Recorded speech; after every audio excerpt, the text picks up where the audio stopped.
Joe Biden es quizá uno de los presidentes que ha tenido más proximidad y más relación con México y América Latina, pero ese es un capítulo que abordaremos aparte para ver de qué manera Joe Biden ha cumplido con sus promesas hacia el hemisferio occidental y sobre todo frente a México.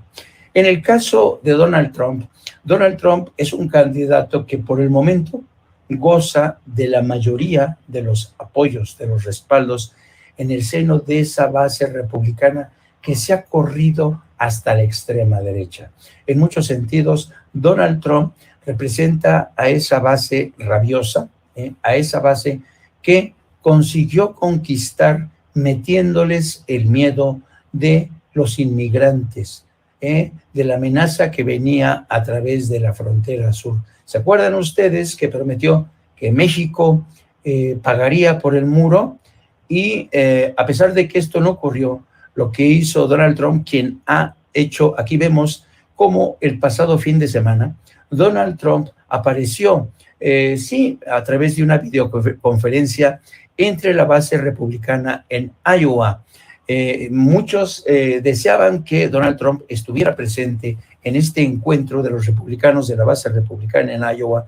Él lo hizo a través de esta videoconferencia, pero esto indica que Donald Trump sigue gozando del beneficio, del respaldo de una buena base del Partido Republicano.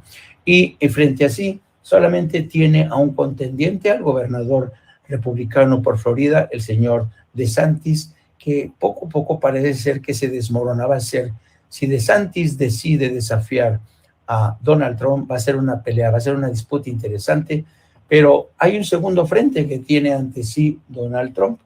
Me refiero a los juicios que tiene pendientes, tiene un horizonte de demandas judiciales que tienen que ver con pagos indebidos hacia estrellas del porno como Stormy Daniels, y también contra una periodista que lo acusa de haber abusado sexualmente de ella. Todo este rosario de escándalos que de alguna manera Donald Trump consiguió sepultar durante su primera campaña presidencial, lo siguen persiguiendo.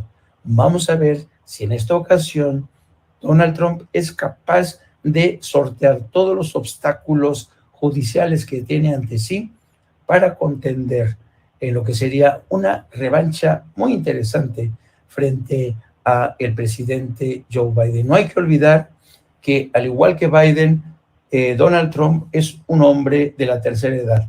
Biden le lleva solamente 4 años, es decir, son hombres septuagenarios, en el caso de Biden, octogenarios, ante lo cual estaríamos prácticamente en una disputa presidencial que convertiría a Estados Unidos en una suerte de gerontocracia, con un jefe del Estado como inquilino de la Casa Blanca, con un octogenario.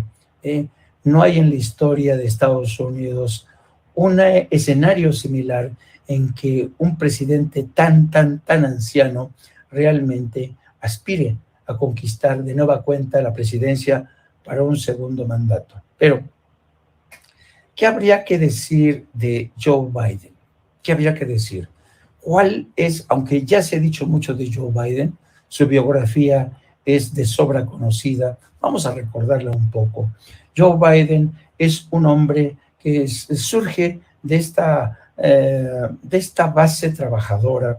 Él desde pequeño vivió en el este de Estados Unidos, toda su raíz, toda su familia están en el área de Delaware.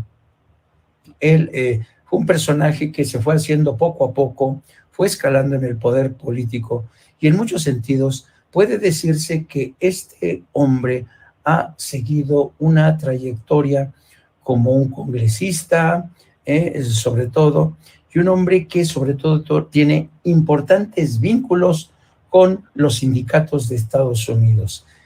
Joe Biden tiene tras de sí el respaldo de poderosas centrales sindicales.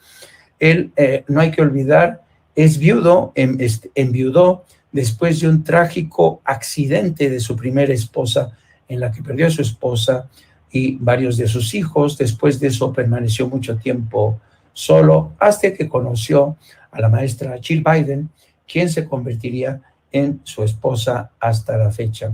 En muchos sentidos, la biografía de Joe Biden es una biografía trágica, realmente. La muerte de su esposa, la muerte de su hijo, quien murió víctima de un cáncer cerebral, después de haber servido, por cierto, en Afganistán. Hablan de una historia realmente plagada de desventuras y de tragedias, una biografía muy distinta a la de Donald Trump, un junior que hereda de su padre una fortuna. Es falso que sea un hombre hecho a sí mismo, pero Joe Biden tiene unas cualidades interesantes. Para empezar, tiene el respaldo de poderosas centrales sindicales, de muchas organizaciones que tienen vínculos con centrales sindicales, y se da también la circunstancia de que Joe Biden podría decirse que es el demócrata más republicano en el seno del Partido Demócrata. ¿Qué quiere decir esto? Que Joe Biden es capaz de conquistar el voto tanto de demócratas como de independientes, incluso de republicanos. Pero yo creo que en tiempos electorales es aconsejable rehuir de estas etiquetas, porque los tiempos electorales echan muchas veces a volar por los aires cualquier preconcepción que podamos tener de los candidatos. En muchas ocasiones es el contexto mismo el que inclina el fiel de la balanza. ¿A qué me refiero? Me refiero a la situación de la economía, me refiero a la estabilidad internacional, me refiero a la propia trayectoria y a los logros de Joe Biden en su primer mandato. Así es que, si les parece, vamos a hablar de esos logros de Joe Biden, que prometió demasiado durante su campaña a la presidencia y que ha cumplido más bien poco.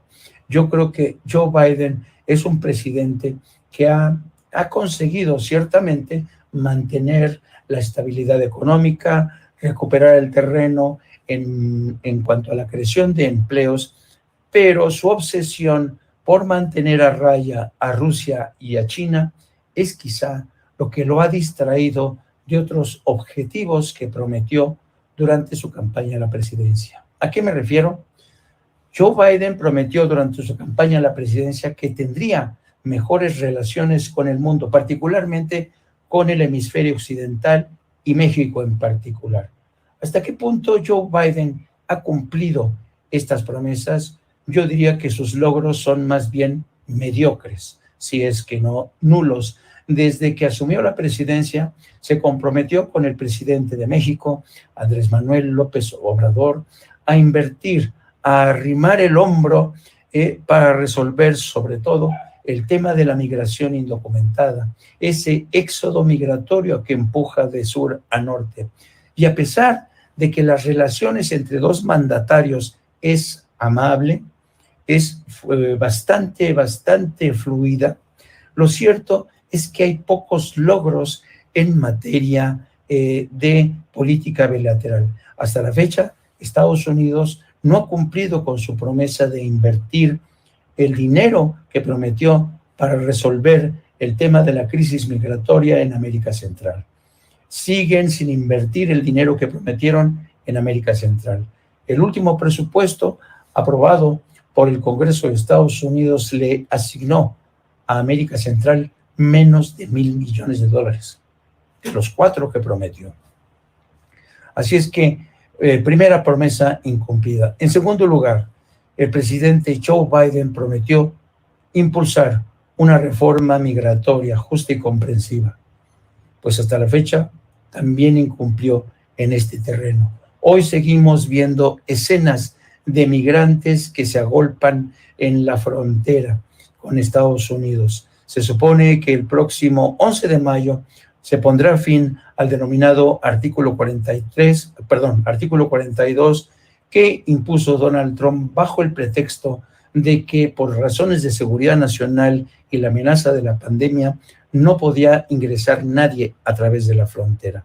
Bueno, la administración Biden se dispone a levantar esta restricción, pero no sabemos todavía bajo qué términos.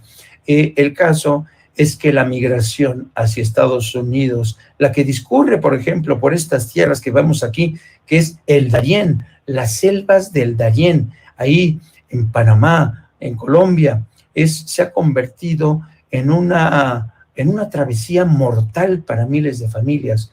Miles de migrantes han muerto en esta trayectoria, en su recorrido con México, para toparse con estas escenas de una frontera militarizada, con alambres de púas para que los migrantes no puedan ingresar a Estados Unidos. ¿Cómo va a resolver este dilema Joe Biden en caso de que sea elegido para un segundo mandato? Francamente, no lo sabemos. Lo que sí sabemos es que en un afán por ayudar primero a la administración Trump y luego a la administración Biden, México se ha convertido en un país de contención.